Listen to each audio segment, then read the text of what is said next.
জয়ন্ত মল্ল ডাঙৰীয়াই যেতিয়া আপোনালোকক খুব বেয়া ব্যৱহাৰ কৰিছিলে সাংবাদিকসকলক তেতিয়া কৈছিলে যে তেওঁৰ পত্নীয়ে এই গো পালন বা দুগ্ধ উৎপাদনৰ ব্যৱসায়ৰ লগত জড়িত 2 লাখ টকা তেওঁ ইনকম মাহেকীয়াকৈ কৰিছে। আমি বেয়া পোৱা নাই, ভাল পাইছোঁ। আমাৰ বিশ্বজিৎ ফুকনৰ এপেক্স বেংকে ঋণ দিছে, এইটো বেয়া পোৱা নাই। তেওঁৰ ছোৱালী পঢ়া শুনা কৰি আছে, পঢ়া শুনা কৰি থাকোঁতে 1.5 লাখ টকাকৈ দৰমহা পায়, সেইটোও বেয়া পোৱা নাই। ঘৰ লেঠা ঘৰতে মাৰিব লাগে। কিন্তু যিসকলে গো পালন কৰি আছে, গোপালক, তেওঁলোকৰ পক্ষে সিদ্ধান্ত নোলোৱাকৈ কেনেকুৱা এনেকুৱা ৰাজঘৰীয়া হিতাধিকাৰী নিশাৰ ভিতৰতে সৃষ্টি কৰিব পাৰে, সেই সিদ্ধান্ত ক'ত লোৱা হ'ল, কেনেকৈ লোৱা হ'ল, মুখ্যমন্ত্ৰী আমাক অকণমান জনালে আমি বাধিত হ'ম, আমি ভাল পাম। কিন্তু মনত ৰাখিব মুখ্যমন্ত্ৰী ডাঙৰীয়া, আমি বিশ্বাস কৰোঁ আপুনি সনাতনী সংস্কৃতিক গভীৰভাৱে বিশ্বাস কৰে আৰু শ্ৰদ্ধা কৰে, আমিও নিশ্চিতভাৱে কৰোঁ। ভগৱানৰ অভিশাপত আপোনালোকেও নিস্তাৰ নাপাব, আপোনালোকেও ইয়াৰ প্ৰাপ্য ফল পাব, এই কথা আমি স্পষ্টভাৱে উল্লেখ কৰিছোঁ। গৰুখুঁটি প্ৰকল্প নিৰ্মাণৰ বা আৰম্ভণিৰ এটা ঐতিহাসিক পটভূমি আছে। গৰুখুঁটি প্ৰকল্প আৰম্ভ কৰাৰ পাছতে মুখ্যমন্ত্ৰীয়ে বিধানসভাৰ মজিয়াত কৈছিল যে এই প্ৰকল্প অসমীয়া কৃষি অৰ্থনৈতিক স্বাৱলম্বিতাৰ মডেল প্ৰজেক্ট। এই প্ৰকল্প যেতিয়াই তেওঁ আৰম্ভ কৰিছিল প্ৰায় সহস্ৰাধিক সন্দেহযুক্ত নাগৰিক, সহস্ৰাধিক পৰিয়াল তাৰ পৰা উচ্ছেদ কৰিছিল, যদিও এইবোৰ পিছত দলগাঁও সমষ্টিত সংস্থাপিত কৰিলে। এতিয়া বিষয়টো যদিও গৰু বিষয়ৰ লগত জড়িত নহয়, তথাপিও সেই সময়ৰ পটভূমি ঐতিহাসিক কথা এটা মনত পেলাই দিব খুজিছোঁ। উচ্ছেদ চলি থকা সময়তে মুখ্যমন্ত্ৰীয়ে অন কেমেৰা আপোনালোকৰ আগতে সেই সময়ত দৰঙৰ আৰক্ষী অধীক্ষকৰ দায়িত্বত থকা নিজৰ ভাতৃক কৈছিলে যে ঐতিহাসিক ধলপুৰ শিৱ মন্দিৰটো পুনৰ নিৰ্মাণ কৰিব লাগে, পুনৰ নিৰ্মাণ কৰাৰ দায়িত্ব দিছিল। এই মন্দিৰটো নিৰ্মাণৰ অগ্ৰগতিৰ তথ্য অসমৰ ৰাইজক জনাবৰ কাৰণে মই বিনম্ৰতাৰে আহ্বান জনাইছোঁ। এতিয়া আহিলোঁ মূল কথাটোলৈ। এই প্ৰকল্পৰ লৈ বিভিন্ন ধৰণৰ কথা বতৰা চলি আছে, মুখ্যমন্ত্ৰীৰ তৰফৰ পৰাও ভাষ্য আহিছে। এতিয়া আমি প্ৰশ্ন কৰিব খুজিছোঁ যে এই গৰুখুঁটি প্ৰকল্পটো অসম চৰকাৰৰ আচলতে কোনটো বিভাগৰ অধীনত, এই কথাটো স্পষ্ট কৰিব লাগে। বিভিন্ন ব্যক্তিৰ কথা বতৰাত বেলেগ বেলেগ ধৰণৰ মন্তব্য আহিছে। এই প্ৰকল্পত গৰুখুঁটিৰ এই অঞ্চলত গাই পালনৰ তেওঁলোকৰ যিটো সিদ্ধান্ত, এই সিদ্ধান্ত কিদৰে লোৱা হৈছিল, গৰুখুঁটিৰ পৰিৱেশত গীৰ গাইৰ জৰিয়তে অধিক দুগ্ধ উৎপাদন যে হ'ব তাৰ বিশেষজ্ঞ প্ৰতিবেদন চৰকাৰৰ হাতত আছেনে? যদি আছে আমাক ৰাজহুৱা কৰিব লাগে। গৰুখুঁটিৰ যিটো পাৰিপাৰ্শ্বিকতা, এই পাৰিপাৰ্শ্বিকতা, এই পৰিৱেশত গীৰ গাই পালনৰ বাবে উপযুক্ত হয় নে নহয়, এখন বিশেষজ্ঞৰ প্ৰতিবেদনৰ প্ৰয়োজন। এইটো সাধাৰণতে প্ৰকল্প যেতিয়া আৰম্ভ কৰে এই প্ৰতিবেদন গ্ৰহণ কৰা হয়। আমি মুখ্যমন্ত্ৰী ডাঙৰীয়াক আহ্বান জনাইছোঁ যে দুয়োখন প্ৰতিবেদন, ইয়াৰ পাৰিপাৰ্শ্বিকতাত গীৰ গাই পালন উপযুক্ত নে, সেই প্ৰতিবেদনখনো আমাক ৰাজহুৱা কৰিব লাগে। দ্বিতীয়তে গীৰ গাই পালনৰ যোগেদি অধিক দুগ্ধ উৎপাদন হ'ব, সেই যি প্ৰতিবেদন লৈছিল সেই প্ৰতিবেদন আমাক ৰাজহুৱা কৰিব লাগে, সাধাৰণতে কৰা হয়। চৰকাৰে কৈছে যে 300 গীৰ গাইৰ তেওঁলোকে যি ক্ৰয় কৰিছিলে চৰকাৰে বিক্ৰী কৰিব লগা হ'ল গোহালিৰ অভাৱৰ কাৰণে। এতিয়া গোহালি প্ৰস্তুত নোহোৱাকৈ, গোহালি নিৰ্মাণ সম্পূৰ্ণ নোহোৱাকৈ 300 গীৰ গাই ক্ৰয় কৰাৰ সিদ্ধান্ত কোনে ল'লে? চৰকাৰী কোন সংস্থা, কোন বিষয়া, মন্ত্ৰী? আমাক এই কথা ৰাজহুৱা কৰিবৰ কাৰণে দাবী উত্থাপন কৰিছোঁ। 90জনী বেছি হোৱাৰ কাৰণে 90জনী গীৰ গাই জনপ্ৰতিনিধিক বেচিবৰ কাৰণে তেওঁলোকে সিদ্ধান্ত লৈছে। এই সিদ্ধান্ত আচলতে কেনেকৈ লোৱা হ'ল আমাক জনাব লাগে, কাৰণ সাধাৰণতে যিকোনো এটা সিদ্ধান্ত সপ্তাহৰ মূৰে মূৰে তেওঁলোকে কেবিনেট পাতি থাকে। ৰাস্তাৰ নতুন নামাকৰণ কৰিবৰ কাৰণেও কেবিনেটৰ সিদ্ধান্ত গ্ৰহণ কৰে। এই 90জনী গীৰ গাই জনপ্ৰতিনিধিক বেচিবলৈ লোৱা সিদ্ধান্ত কিয় কেবিনেটৰ মজিয়াত গ্ৰহণ কৰা নহ'ল, এই প্ৰশ্নও আমি উত্থাপন কৰিছোঁ। এতিয়া মুখ্যমন্ত্ৰী আৰু এগৰাকী মন্ত্ৰী যিগৰাকীয়ে ক্ৰয় কৰিছে জয়ন্ত মল্ল বৰুৱাৰ মুখত দুটা বেলেগ বেলেগ ভাষ্য। মুখ্যমন্ত্ৰীয়ে কৈছে গৰুখুঁটিত এই গাইসমূহৰ মৃত্যুমুখত পৰাৰ কাৰণে তেওঁলোকে জনপ্ৰতিনিধিৰ মাজত বিতৰণ কৰিছে। কিন্তু আমাৰ জয়ন্ত মল্ল ডাঙৰীয়াই ক'লে যে গোহালিৰ অভাৱৰ কাৰণে ৰঙিয়া ষ্টেচনৰ পৰাই তেওঁলোকে ক্ৰয় কৰিছে। এতিয়া মুখ্যমন্ত্ৰীয়ে জনাব লাগে যে জয়ন্ত মল্ল বৰুৱাই কোৱা এই কথাটো মিছা নেকি, জয়ন্ত মল্ল বৰুৱাই মিথ্যাচাৰৰ আশ্ৰয় লৈছে নেকি, মুখ্যমন্ত্ৰী অসমৰ ৰাইজক জনাব লাগে। তেওঁলোকে কৈছে যে জনপ্ৰতিনিধিক দিয়াটো বৰ অপৰাধৰ কথা নহয়, ভালহে কৰিছে, বেলেগে চলাব নোৱাৰে। আমাৰ এতিয়া প্ৰশ্ন এটা আহিছে, এই ক্ষেত্ৰত বিভিন্ন জনপ্ৰতিনিধিৰ নাম আহিছে, দিলীপ শইকীয়াৰ নামো আহিছে, ভুৱন পেগুৰ নাম আহিছে, দিগন্ত কলিতাৰ নাম আহিছে, কিন্তু তাৰ মাজত দুগৰাকী ব্যক্তি বাবুল নাথ আৰু নীৰজ বৰা, যি 50গৰাকী গীৰ গাই তেওঁলোকে পাইছে, এতিয়া দুয়োগৰাকী আচলতে কোনখন দুগ্ধ ফাৰ্মৰ লগত তেওঁলোকবোৰ জড়িত, এই কথা ৰাজহুৱা কৰিব লাগে।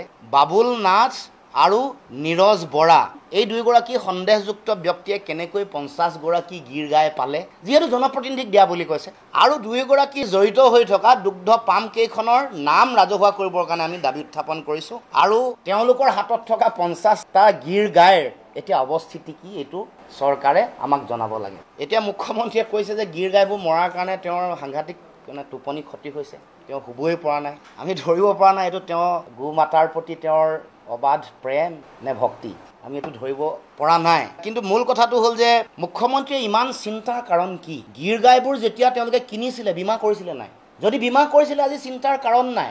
আৰু যদি বীমা নকৰাকে 300 গাই ৰেলত উঠাই দিছে হুৰাহুৰে, তেতিয়াহ'লে এই সিদ্ধান্ত বীমা নকৰাকে 300 গাই কিনি ৰেলত উঠাই দিবলৈ কোনে সিদ্ধান্ত ল'লে? এইটো আমাক ৰাজহুৱা কৰিব লাগে। মুখ্যমন্ত্ৰী ডাঙৰীয়াৰ অসম আন্দোলনৰ লগত তেখেত জড়িত আছিল, সৰু অৱস্থাত আছিল যদিও তেখেতৰ পৰিয়ালৰ মানুহো বহুত জড়িত আছিল। মুখ্যমন্ত্ৰীৰ মমায়েক অসম আন্দোলনৰ এগৰাকী বিশিষ্ট নেতা হিৰণ্য ভট্টাচাৰ্য ডাঙৰীয়াই কেনেকৈ অসম আন্দোলনৰ সময়ত চাকৰি হেৰুৱাব লগা হয় ৰাষ্ট্ৰযন্ত্ৰ বা চৰকাৰৰ ষড়যন্ত্ৰত, এই কথাও জানে। তাৰ পাছত মুখ্যমন্ত্ৰীৰ মমায়েক হিৰণ্য ভট্টাচাৰ্যই বাধ্য হৈ জাৰ্চি পুহিব লগা হৈছিল তেওঁ চাকৰি হেৰুৱাৰ পাছত। গতিকে মুখ্যমন্ত্ৰীয়ে এই কথা বতৰাবোৰ বিশ্লেষণ কৰোঁতে যেতিয়া গীৰ গাই পালনৰ কাৰণে প্ৰকল্প তেওঁ আৰম্ভ কৰিছিল, মুখ্যমন্ত্ৰীৰ মমায়েকৰ লগত এই কথা বতৰাবোৰ আলোচনা কৰিছিল নে নাই বা তেওঁলোকৰ পৰিয়ালৰ লগত আমি জানিব খুজিছোঁ, কাৰণ প্ৰয়োজনীয়তা আছে। কাৰণ আদৰ্শও প্ৰতিষ্ঠা, তেওঁ যিটো দল কৰি আছে সেই আদৰ্শ প্ৰতিষ্ঠা কৰা মূল মানুহগৰাকী তেওঁৱে আছিল। গতিকে এইটো যদিও প্ৰাসংগিক নহয়, আমি প্ৰশ্নটো আনিছোঁ।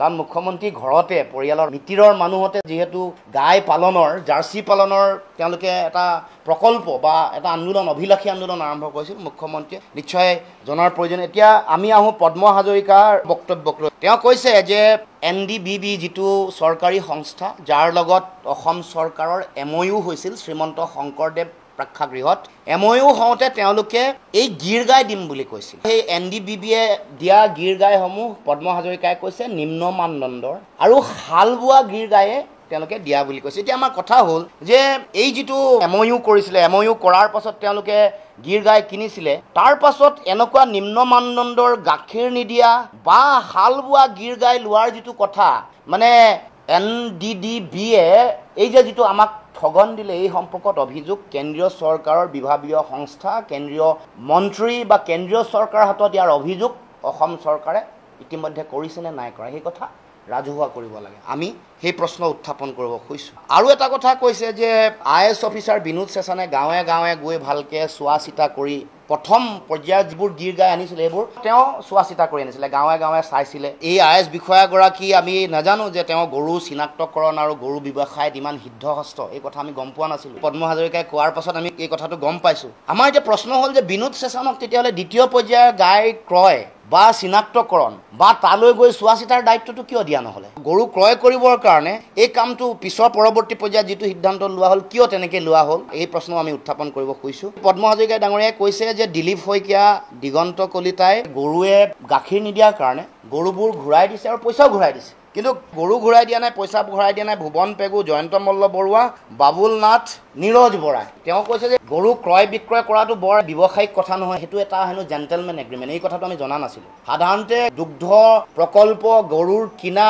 গৰু বেচা, গাখীৰ বিক্ৰী কৰা, এই সকলো কথা বতৰা এটা দুগ্ধ ব্যৱসায়ৰ লগত জড়িত। কেনেকৈ পদ্ম হাজৰিকাই এইটো এটা জেণ্টেলমেন এগ্ৰিমেণ্ট, ক্ৰয় বিক্ৰয়টো তেওঁলোকে ব্যৱসায় নহয় বুলি কৈছে। কিন্তু আমি দেখিলোঁ যে গাখীৰ নিদিলে এনেকৈ গৰু ঘূৰাই দিয়াটো গৰু ব্যৱসায় ইতিহাসত প্ৰথম হিচাপে পৰিগণিত হৈছে, আমি প্ৰথম দেখিছোঁ। এতিয়া আমাৰ কথা হ'ল যে এতিয়া পদ্ম হাজৰিকাই দিলীপ শইকীয়া আৰু দিগন্ত কলিতাক ৰাম ঠগন দিলে নেকি? গাখীৰ নিদিয়া গৰুবোৰ দিলীপ শইকীয়া আৰু দিগন্ত কলিতাক দিছে আৰু গাখীৰ দিয়া গৰুবোৰ নীৰজ বৰা, বাবুল নাথ, ভুৱন পেগু আৰু জয়ন্ত মল্ল বৰুৱাক দিছে। আৰু এই বাবুল নাথ আৰু নীৰজ বৰাই যি 50জনী গাই কিনিছে, সেই গাইসমূহে কেনেবাকৈ কন্যাকাৰ চাহিদা বৰ্ধন কৰিছে নেকি? সেইটো মুখ্যমন্ত্ৰীয়ে জনাব লাগে। আমি নাজানো, খালি প্ৰশ্নহে উত্থাপন কৰিছোঁ যে 50জনী গাই যি বাবুল নাথ আৰু নীৰজ বৰাই কিনিছিলে, কন্যাকাৰ কেনেবাকৈ চাহিদা বা শোভাবৰ্ধন কৰিছে নেকি, আমাক জনাব লাগে। কিছুদিনৰ আগত জয়ন্ত মল্ল ডাঙৰীয়াই যেতিয়া আপোনালোকক খুব বেয়া ব্যৱহাৰ কৰিছিলে সাংবাদিকসকলক, তেতিয়া কৈছিলে যে তেওঁলোকে বহু দিনৰ পৰা ব্যৱসায় কৰে,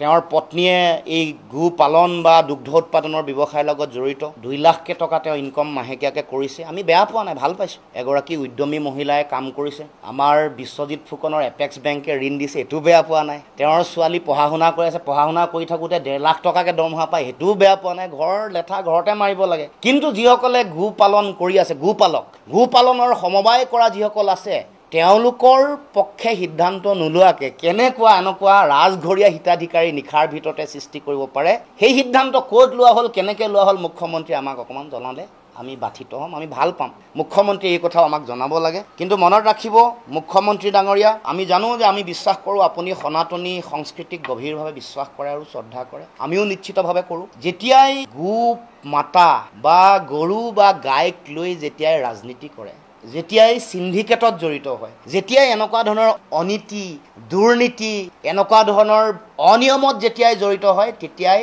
কোনো মানুহে ইতিহাসত নিস্তাৰ পোৱা নাই। মই ইতিহাস কৈ দিব খুজিছোঁ। দিলীপ শইকীয়া সোণোৱাল, প্ৰফুল্ল মহন্ত, ৰাজেন বৰা, নকুল দাস, লালু প্ৰসাদ যাদৱ আৰু ৰাবৰী দেৱী। গতিকে মুখ্যমন্ত্ৰী ডাঙৰীয়া, আপোনালোকে গৰুক লৈ গৰু সিন্ডিকেট, গৰু খুঁটি প্ৰকল্প, যিটো অসমৰ মানুহৰ অৰ্থনৈতিক স্বাৱলম্বিতাৰ মডেল প্ৰজেক্ট হ'ব বুলি কৈছিলে গ্ৰাম্য অৰ্থনীতিৰ, তাক লৈ আপোনালোকে যিটো ব্যাপক দুৰ্নীতি কেলেংকাৰী সিন্ডিকেট সংগঠিত কৰিছে, ইয়াৰ পৰা ভগৱানৰ অভিশাপত আপোনালোকেও নিস্তাৰ নাপাব, আপোনালোকেও ইয়াৰ প্ৰাপ্য ফল পাব। এই কথা আমি স্পষ্টভাৱে উল্লেখ কৰিছোঁ। ব্যাপক কেলেংকাৰী, নেশ্যনেল ডায়েৰী ডেভেলপমেণ্ট বৰ্ডটো কেন্দ্ৰীয় চৰকাৰৰ এটা সংস্থা।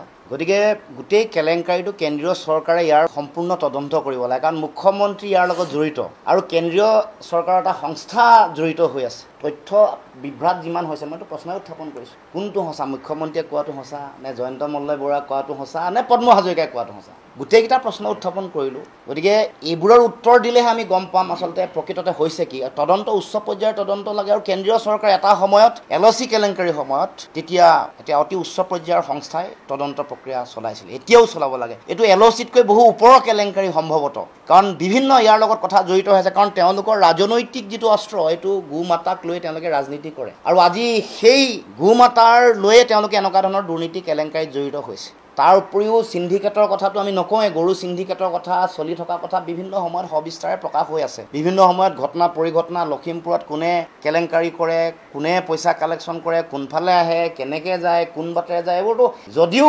প্ৰমাণিত হোৱা নাই, সকলোৱে জানে কিমান পইচা কালেকশ্যন হয়, ভাগ কিমান পায়, কাৰ ঘৰ কিমান ধুনীয়া, কাৰ ঘৰৰ ওপৰত হেলিকপ্টাৰ পৰিব পাৰে, এইটো চব গম পায় ৰাইজে। আপোনালোকে বিচাৰ কৰি ল'ব, আমি কৈ দিছোঁ আভাসটো। গতিকে গৰুৰ লগত যিটো ভয়াৱহ শেহতীয়াকৈ কেলেংকাৰী কৰিলে, চূড়ান্ত অন্যায় কৰিলে, সাংঘাতিক অভিশাপ আৰু পাপ লাগিব। কাৰণ গীৰ গাই কোন অঞ্চলৰ পৰা আপোনালোকে জানে যে গীৰ পৰ্বতমালা হৈ গ'ল হিন্দু আৰু জৈন ধৰ্মীয় মানুহৰ কাৰণে অতি পবিত্ৰ স্থান। তাৰ পাদদেশত যিবোৰ গাই জন্ম বা প্ৰতিপালন কৰা হয়, গিৰানা বুলি অঞ্চল, তাৰ পৰা গীৰ গাই আনিছে। সেইটো সকলোৰে অতি এটা সন্মানৰ ঠাই সনাতনী হিন্দু ধৰ্ম সংস্কৃতিৰ কাৰণে। গতিকে ইমান গৰুৰ নামত তেওঁলোকে ৰাজনীতি কৰে, গো মাতাৰ নামত। আজি সেইবোৰ কথা মুখ্যমন্ত্ৰীয়ে পাহৰি গৈছে, আৰু পাহৰি গৈ গোটেই কেলেংকাৰীত সকলো মানুহক এনেকৈ জড়িত কৰাইছে। গতিকে এতিয়া আমাৰ কথা হ'ল যে জয়ন্ত মল্ল বৰুৱাৰ পত্নীয়ে এনেকুৱা ধৰণৰ 50 লাখ টকাৰ ৰাজসাহাৰ্য পায়, আৰু আমাৰ গাঁৱে ভূঞে থকা অৰুণোদয় আঁচনি 1250 টকা যিসকলক দি আছে, তেওঁলোকক কেতিয়া এই পৰ্যায়লৈ উন্নীতকৰণ কৰিব,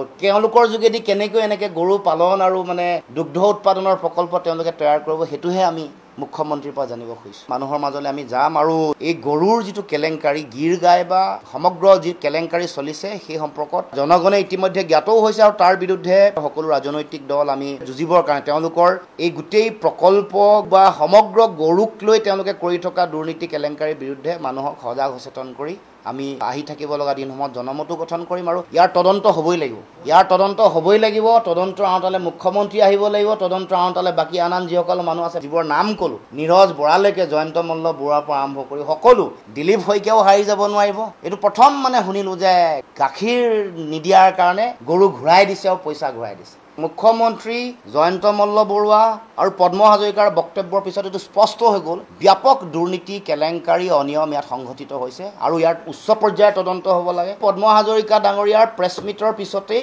অসমৰ জনগণে স্পষ্টভাৱে গম পালে যে গীৰ গাই কিনা কথা, গৰু খুঁটি প্ৰকল্প বা ইয়াৰ লগত জড়িত হৈ থকা গোটেই শেহতীয়া কথা বতৰা, এইবোৰত এটা ব্যাপক কেলেংকাৰী আৰু দুৰ্নীতি হৈছে। সহস্ৰাধিক পৰিয়াল তাৰ পৰা উচ্ছেদ কৰিলে। তেওঁলোকে কৈছিলে যে অবৈধ বিদেশী, কিন্তু তেওঁলোকক মাতি দিলে, দলগাত সংস্থাপিত কৰিলে। এতিয়া আমাৰ প্ৰশ্ন আৰু এটা আহিছে যে এই 1000 পৰিয়াল উচ্ছেদ কৰাৰ পাছত তেওঁলোকে যিটো সমষ্টিত গৰু খুঁটি পৰে, সেই সমষ্টিটো বিজেপিৰ কাৰণে সুৰক্ষিত কৰিবৰ কাৰণে তেওঁলোকে উচ্ছেদ কৰিছিলে নেকি, এই প্ৰশ্নও আহিছে আমাৰ। কাৰণ তেওঁলোকক উচ্ছেদ কৰি দলগাঁৱত সংস্থাপিত কৰিছে। গতিকে এইবোৰ কথা বিচাৰ হ'ব লাগে। এটা অতি উচ্চ পৰ্যায়ৰ সংস্থা নেশ্যনেল ডায়েৰী ডেভেলপমেণ্ট বৰ্ডৰ লগত জড়িত হোৱা MOU হ'ল, তেওঁলোকে এনেকুৱা যদি কাম কৰিলে তাৰ কাৰণে চৰকাৰৰ ফালৰ পৰা কি ব্যৱস্থা কৰিছে, আৰু গোটেই বিষয়টোৰ লগত যিহেতু মুখ্যমন্ত্ৰী জড়িত হৈ আছে, গতিকে কেন্দ্ৰীয় চৰকাৰৰ ফালৰ পৰা এটা অতি উচ্চ পৰ্যায়ৰ তদন্ত হোৱাটো আমি বিচাৰোঁ, বা নিৰপেক্ষ সংস্থাই এই তদন্ত প্ৰক্ৰিয়া কৰিব লাগে।